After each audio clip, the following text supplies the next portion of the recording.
Baik, Assalamualaikum warahmatullahi wabarakatuh. Pada kesempatan kali ini, kami dari kelompok 5 akan melakukan presentasi tugas besar sistem kendali yang sudah kita kerjakan dengan berjudul pengendalian kecepatan motor DC menggunakan PID dan LED light. Selanjutnya.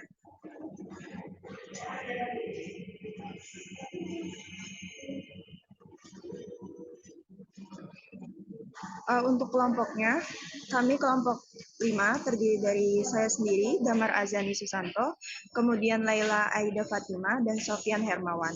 Selanjutnya.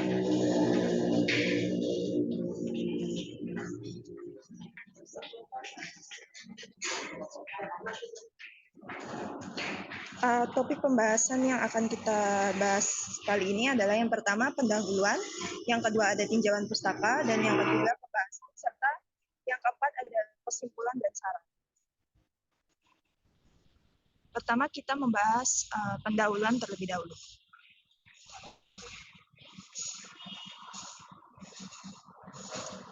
Desain project yang kami buat sendiri dilatar belakangi oleh motor DC. Motor DC sendiri merupakan jenis motor yang banyak digunakan dalam berbagai aplikasi.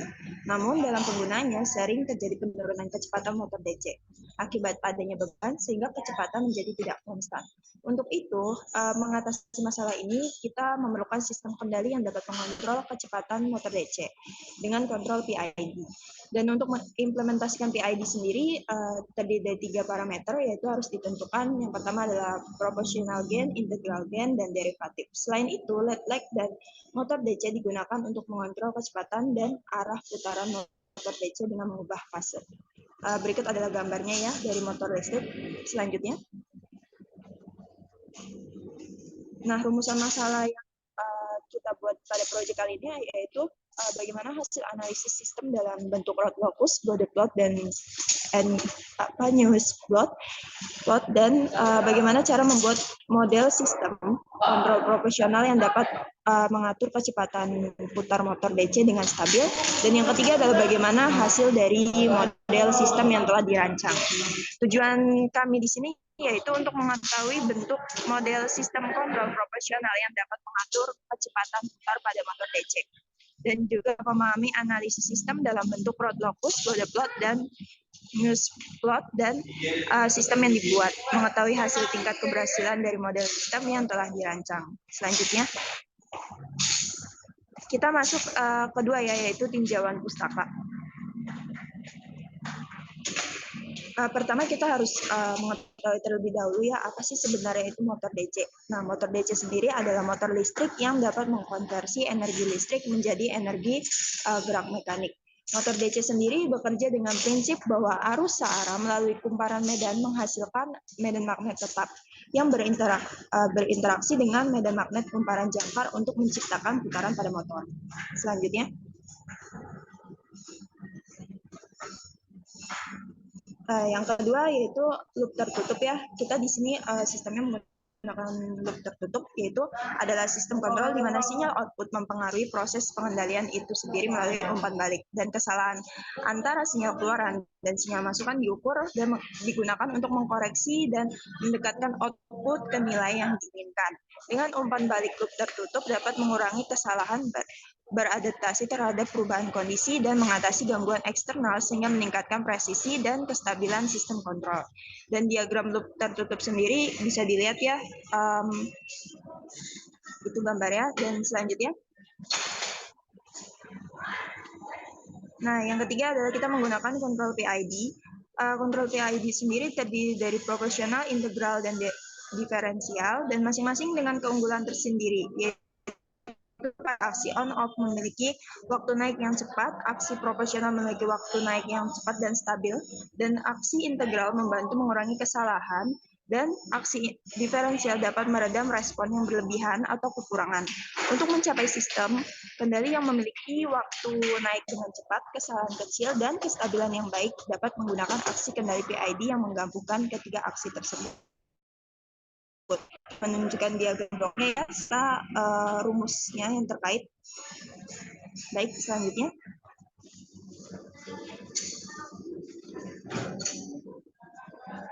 Nah, struktur dari kontrol PID ideal sendiri adalah struktur kontrol PID yang sering dijumpai, dan biasanya metode umum mendapatkan nilai awal kontrol PID adalah dengan merancang sistem kontrol PID-nya terlebih dahulu, dan hal ini disebabkan karena parameter KP, KI, dan KD tidak independen.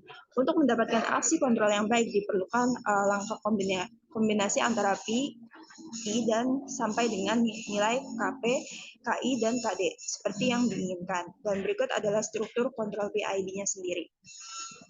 Bisa dilihat. Oke, selanjutnya. Dan kita selanjutnya melakukan pemodelan sistem ya. Pemodelan sistem sendiri juga merupakan proses untuk menggambarkan matematika atau model yang mewakili perilaku sistem yang akan dikendalikan. Dan pemodelan sistem ini juga memungkinkan untuk menganalisis dan memahami merancang strategi kontrol yang efektif menggunakan hukum fisika yang relevan atau melalui eksperimen dan pengukuran sistem yang sebenarnya. Sehingga pemodelan sistem ini memungkinkan untuk menganalisis perilaku sistem, melakukan simulasi, dan merancang strategi kontrol yang lebih efektif. Baik, selanjutnya.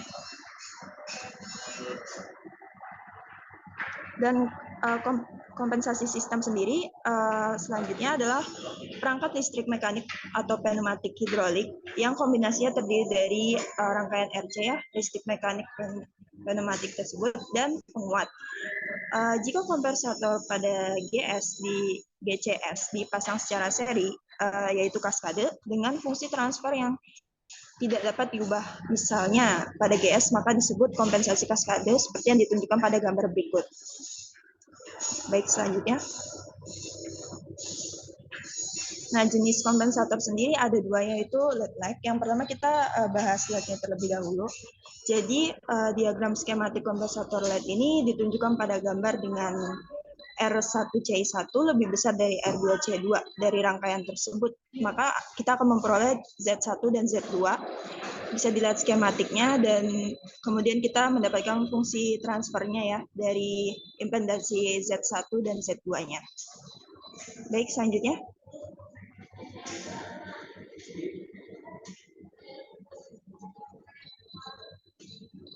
Slide. Oke. Ini juga merupakan rangkaian elektronik sebagai kompensator LED atau kompensator LED ya. Dan ini juga ada turunan dari rumusnya sehingga kita mendapatkan fungsi transfernya menjadi rumus tersebut ya, bisa dilihat juga. Baik, selanjutnya.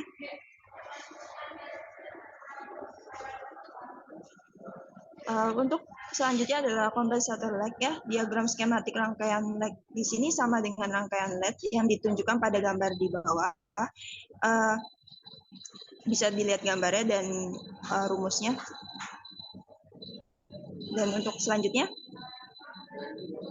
kita masuk pada rangkaian elektronik yaitu kompensator LED lag, sehingga kita mendapatkan dari turunan rumus impedansi Z1 dan Z2, kemudian fungsi transfernya yang kita definisikan, sehingga maka fungsi transfernya akan menjadi tersebut ya. Bisa dilihat juga rumusnya. Baik, selanjutnya. Kita mulai pada masuk pembahasan terkait proyek yang kita buat. Selanjutnya. Pengendalian kecepatan motor DC menggunakan PID dan LED lag ya.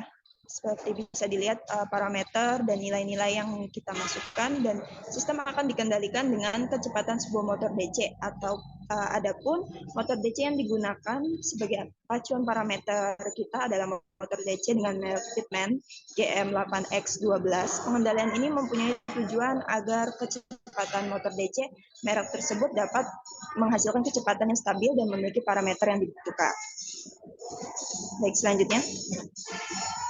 Kita pertama masuk terlebih dahulu pada transfer function ya, yaitu transfer function sendiri kita mencarinya pada MATLAB dan dapat menggunakan pada sintak berikut, yang kemudian kita menghasilkan nilai GS transfer function yaitu 0,0137 dan 0,001974 S kuadrat plus 0,4021 S plus 0,014565 dengan nilai pole dan zeronya sebagai berikut. Baik, selanjutnya. Oke, untuk selanjutnya bisa dijelaskan oleh rekan saya, Sofian Hermawan, silakan. Iya, baik, Damar. Nah, selanjutnya itu ada bagian kedua. Nah, di sini kita membuat diagram blok dan diagram blok alir dari proyek yang kita buat. Nah, dari parameter sistem yang akan dibuat, berikut merupakan blok diagram serta blok diagram alir. Bisa dilihat untuk gambarnya yang tertampil di layar. Selanjutnya, nah, yang ketiga adalah menentukan karakteristik sistem. Nah, adapun di bawah ini adalah nilai-nilai karakteristik dari plan motor kita, yaitu DC Pitman GM8X12. Nah, yang pertama kita menentukan kestabilan nukisnya.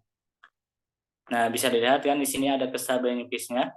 Dari hasil dari perhitungan di samping menunjukkan bahwa sistem kendali motor DC dengan pacuan parameter Pitman GM8X12 adalah stabil karena tidak adanya perubahan yang terjadi pada tanda di sebelah kiri perhitungan. Selanjutnya,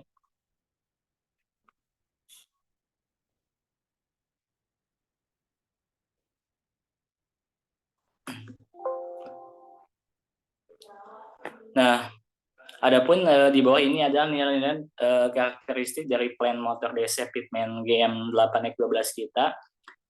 Yaitu karakteristik lainnya berdasarkan step MATLAB. Nah, di sini merupakan sintak MATLAB yang kami gunakan. Untuk selanjutnya, nah, ini merupakan sinyal karakteristik sinyal with MATLAB ya. Di sini ada dua sinyal. Yang pertama sinyal step with overshoot, yang kemudian yang gambar kedua ada step with steady state. Selanjutnya, nah, masih di karakteristik sistemnya, di sini disajikan dua tabel. Yang pertama tabel yaitu terkait karakteristik sistem motor DC Pitman GM8X12-nya. Yang pertama ada menentukan setting time, rest time, overshoot, steady state. Nah, dari tabel 2 ya, karakteristik sistem yang diinginkan adalah memiliki respon transient yang cepat dengan setting time yang diubah menjadi 10 second dari 107 second. Lalu rest time sebesar 5 second dan juga overshoot dari rentang 0 sampai 5%. Lalu terakhir untuk nilai steady state-nya adalah 5, di mana jika diibaratkan motor DC diberikan nilai 1 volt, maka motor akan bekerja dengan kecepatan 5 rpm. Respon waktu transinya dibutuhkan agar sistem tersebut cepat mencapai kestabilan dan mencapai nilai steady state-nya. Selanjutnya,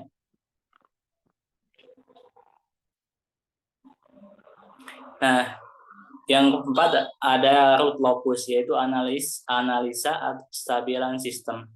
Nah, untuk membuat analisa root locusnya untuk motor DC kita, nah di sini ada sintak MATLAB-nya. Kemudian setelah dilakukan simulasi, maka didapatkan root locus seperti gambar di sampingnya. Nah, hasil yang diperoleh di atas terlihat bahwa titik karakteristik sistem berada pada sebelah kiri sumbu imajiner, sehingga dapat diartikan bahwa sistem ini stabil.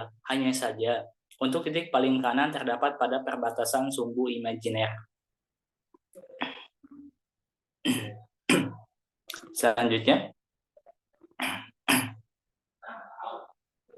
nah, untuk mengetahui lebih lanjut apakah sistem stabil atau tidak, menurut hasil root locus di bawah ini ditampilkan sinyal step-nya. Nah, ini merupakan gambar dari kestabilan sistem dengan sinyal step-nya. Selanjutnya, nah, kemudian juga kita membuat diagram bode ya dari proyek tugas besar kita. Nah, untuk melakukan analisis kestabilan sistem menggunakan bode untuk motor DC GM8X12 dapat menggunakan sintak MATLAB berikut ini. Nah, bisa dilihat di sini ada num, den. Nah, setelah kita lakukan running atau simulasi, maka didapatkan bode plan DC motor Pitman GM8X12 untuk proyek kita. Selanjutnya, nah, selanjutnya adalah diagram Nyquist. Untuk melakukan analisis kestabilan sistem, juga menggunakan diagram Bode ya untuk motor DC GM8X12 menggunakan sintak seperti di bawah. Sama seperti sebelumnya juga kita melakukan simulasi dengan cara running program ini. Didapatkan hasil Nyquist-nya itu plan terlihat bahwa sistem tidak stabil karena grafik tidak berada di lingkup minus 1, di mana dapat disimpulkan bahwa dari segi respon frekuensi sistem tersebut tidak stabil sesuai dengan penjabaran tentang kestabilan Nyquist. Selanjutnya kita melakukan perancangan sistem kendali menggunakan PID. Yang pertama dulu kita PID Ziegler-Nichols. Pengendalian PID kali ini menggunakan metode Ziegler-Nichols, di mana sebelum melakukan pengendalian ini dilakukan pengecekan terlebih dahulu untuk melihat respon dari sistem sebelum diberikan pengendalian PID. Adapun hasil respon sistemnya adalah sebagai berikut. Nah, ini bukan rekan sistem sebelum ditambahkan pengendali. Nah, ini hasil simulasi skop dari sistem PAD tadi. Selanjutnya,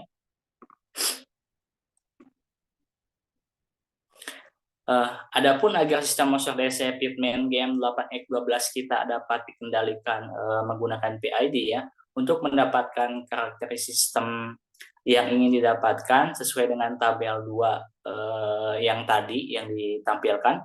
Adapun PID yang digunakan adalah dengan metode Ziegler-Nichols 1. Jadi Ziegler-Nichols 1 ini menggunakan tabel di bawah ini untuk mencari nilai KP, TI, dan TD-nya. Nah, di sini ada tabel Ziegler-Nichols 1-nya. Adapun rangkaian dan hasil responnya adalah seperti di bawah ini. Ini merupakan rangkaiannya, dan di sebelah kanannya itu merupakan grafik sistem setelah ada kendali. Untuk slide selanjutnya,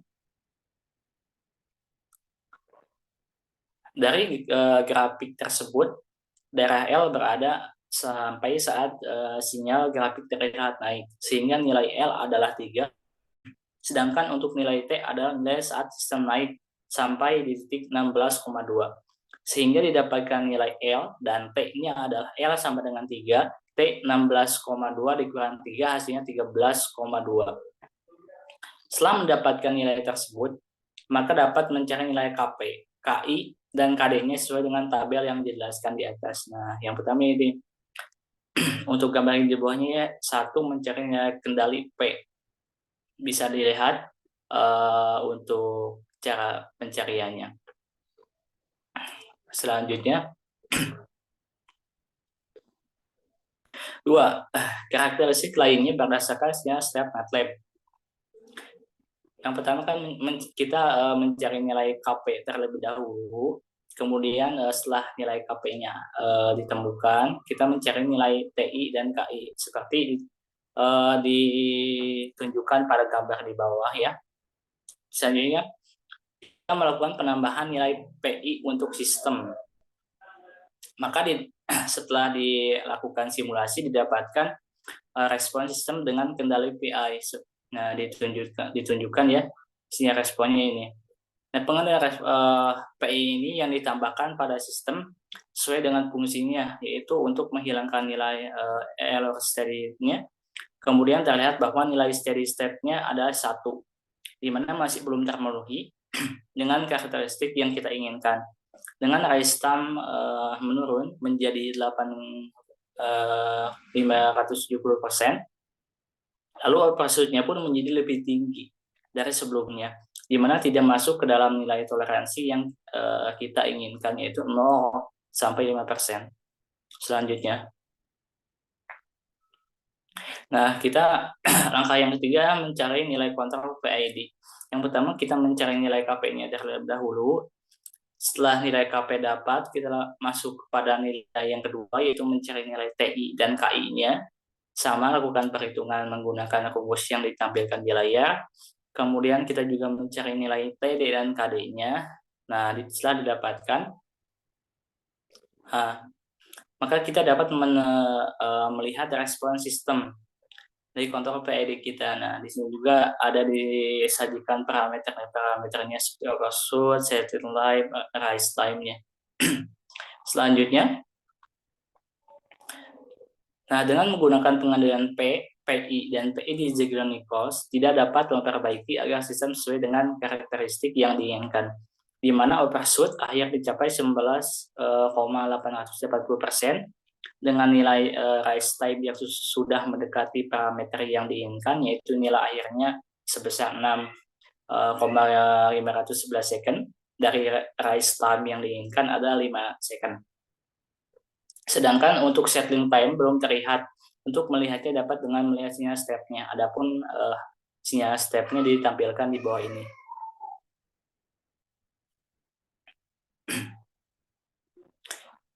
Yang B, PID menggunakan root locus dan diagram Bode. Selanjutnya adalah menggunakan root locus dan juga diagram Bode untuk melihat kestabilan dari sistem setelah diberikan pengendalian PID ya tadi. Dengan menggunakan MATLAB, kita menggunakan sintak di bawah ini. Ya, sintak root locus dan Bode plot untuk sistem setelah dikendalikan dengan PID. Selanjutnya, nah ini merupakan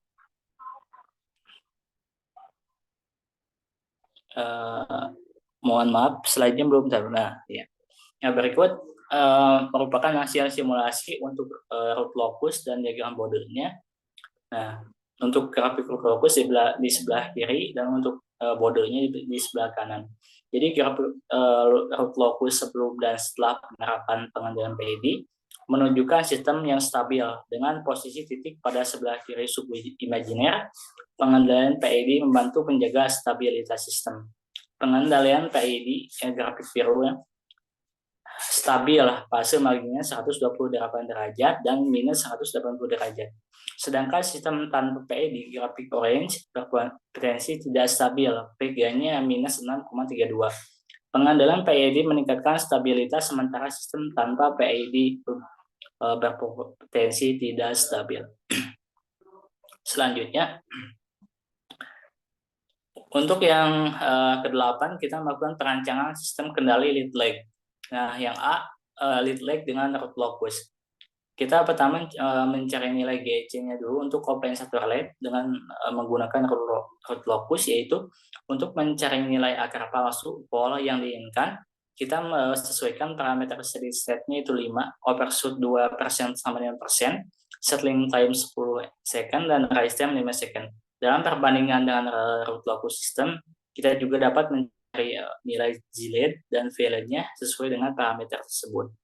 Nah, di bawah ditampilkan root locus system motor DC Pitman GM8X12 pada proyek kita. Selanjutnya, nah, di sini juga merupakan dari root locus system motor DC Pitman GM8X12 kita ya, dengan nilai pol dan zeronya yang diinginkan.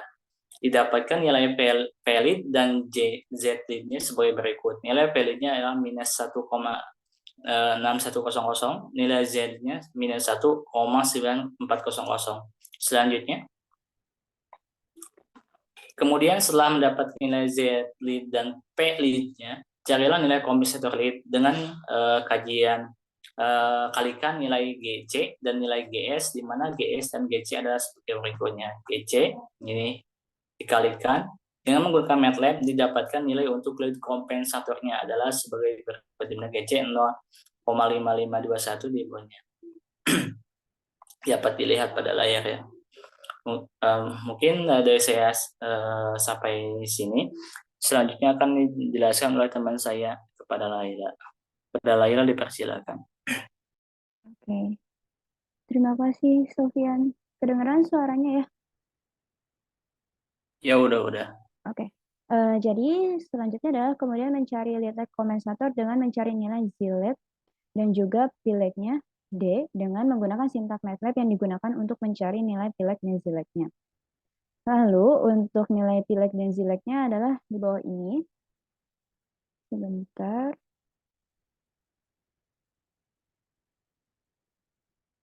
Nah, setelah mendapatkan ini, karena hasil nilai P-lag dan Z-lag-nya banyak bergeseran desimal, maka dapat diambil nilai yang tepat dalam memilih nilai yang mendekati 0. Maka untuk zileknya adalah 0,0041, pileknya sebesar minus 0,0006.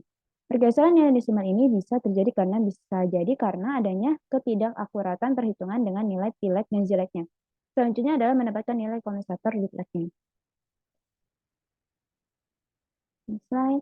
Nah, dalam mencari nilai manual adalah sebagai berikut dan kita dapatkan untuk nilai GC-nya dari kompensator litlek menggunakan root locus. Setelah diketahui, kita bisa melakukan simulasi dengan rangkaian seperti ini dan didapatkan hasil skopnya seperti ini.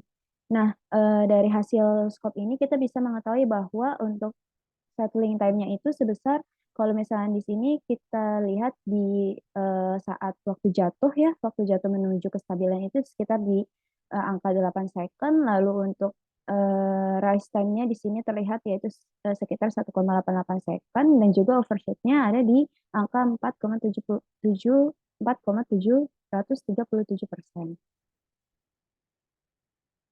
Ya, ini tadi penjelasan yang tadi. Lalu untuk lead lag dengan diagram Bode, pada bagian ini sistem diinginkan akan dikendalikan dengan lead lag kompensator menggunakan metode diagram Bode. Adapun transfer function yang karakteristik yang diinginkan masih sesuai dengan pembahasan sebelumnya.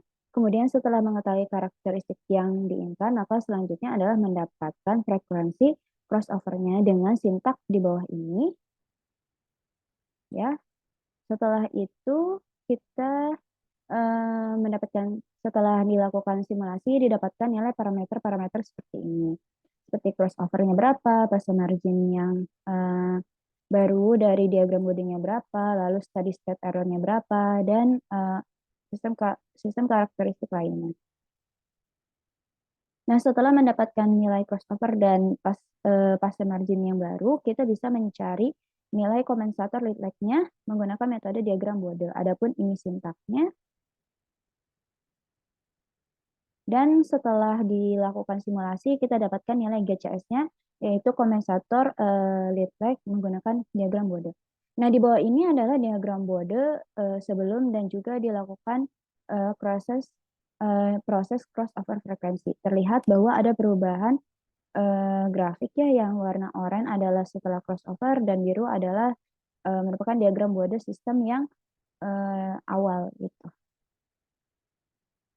Setelah melakukan simulasi menggunakan rangkaian ini, di mana kita memasukkan kompensator lead lag-nya ke dalam suatu transfer function yang kita gunakan, didapatkan hasil seperti ini di skupnya.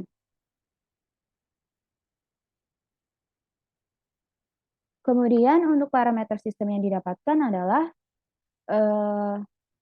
overshoot-nya meningkat menjadi 42%, lalu untuk rise time-nya dia menurun atau mendekati parameter yang kita inginkan sekitar 5,839, dan settling time-nya itu membesar sampai 60,4 second. Yang dalam hal ini berarti nilai settling time tidak memenuhi standar parameter yang diinginkan. Udah jauh ya. Nah, lalu untuk plot root locus dan diagram Bode Nyquist setelah ditambahkan kendali. Nah, di sini plot root locus dan diagram Bode Nyquist setelah ditambahkan kendali lead lag root locus dan Bode ya. Yang pertama ini lead lag root locus, di mana untuk root locus dan juga diagram Bode-nya adalah seperti ini.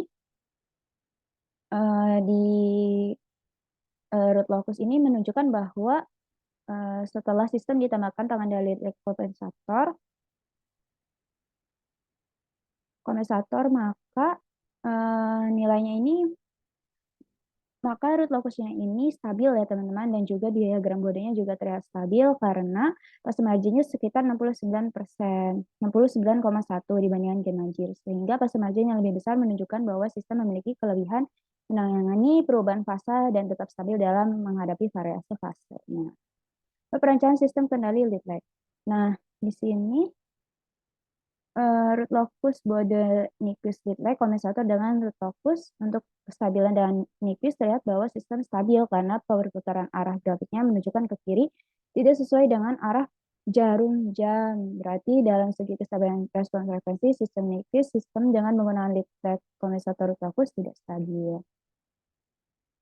Nah, ini adalah root locus, Nyquist, dan lead lag kompensator dengan diagram Bode, ini root locusnya menunjukkan bahwa sistem stabil, bodenya juga terlihat stabil, dan nithisnya juga terlihat stabil ya teman-teman, kalau misalnya dilihat dari grafiknya. Lalu masuk ke penutup, kesimpulannya adalah dari makalah ini dengan karakteristik yang telah ada, adapun sistem yang telah ditambahkan kendali memiliki beberapa keadaan, yaitu di mana di sini sudah terlihat bahwa ada nilai-nilai karakteristik yang dihasilkan oleh PID Ziegler-Nichols 1, Litley Compensator root locus, dan juga Litley Compensator Bode, dan disimpulkan bahwa dari perbandingan di atas, metode pengendalian yang mendekati parameter yang diinginkan adalah Litley Compensator dengan root locus, dengan respon transisi yang lebih cepat seperti settling time bekerja pada 6,5 second, lebih cepat dari yang diinginkan. Kemudian rest time-nya sebesar 1,833 lebih cepat, juga dari yang diinginkan, kemudian overshoot masih ke dalam rentang yang diinginkan, dan sistem tidak stabil walaupun memang nilai steady state-nya masih diinginkan, dan sistem yang stabil walaupun memang nilai steady state-nya masih tidak dapat terpenuhi, bahkan tidak mendekati. Walaupun tidak terpenuhi semua parameter yang diinginkan, metode ini memberikan hasil lebih baik dari metode pengendalian yang lainnya. Kemudian, mengapa hampir semua metode pengendalian tidak sesuai dengan parameter yang diinginkan? Adalah kemungkinan besar adanya beberapa kesalahan dan perhitungan ataupun implementasi metode pengendalian yang dapat mempengaruhi hasil. Hal tersebut merupakan kekurangan dari kami karena kami juga masih belajar. Kemudian bahwa dalam suatu perancangan sistem kontrol perlu adanya uji coba dan analisis dan juga penyesuaian yang lebih teliti untuk menghadapi hasil yang lebih baik. Di sini ada daftar pustaka yang kami gunakan. Mungkin saya kembalikan kepada Damar. Silakan Damar.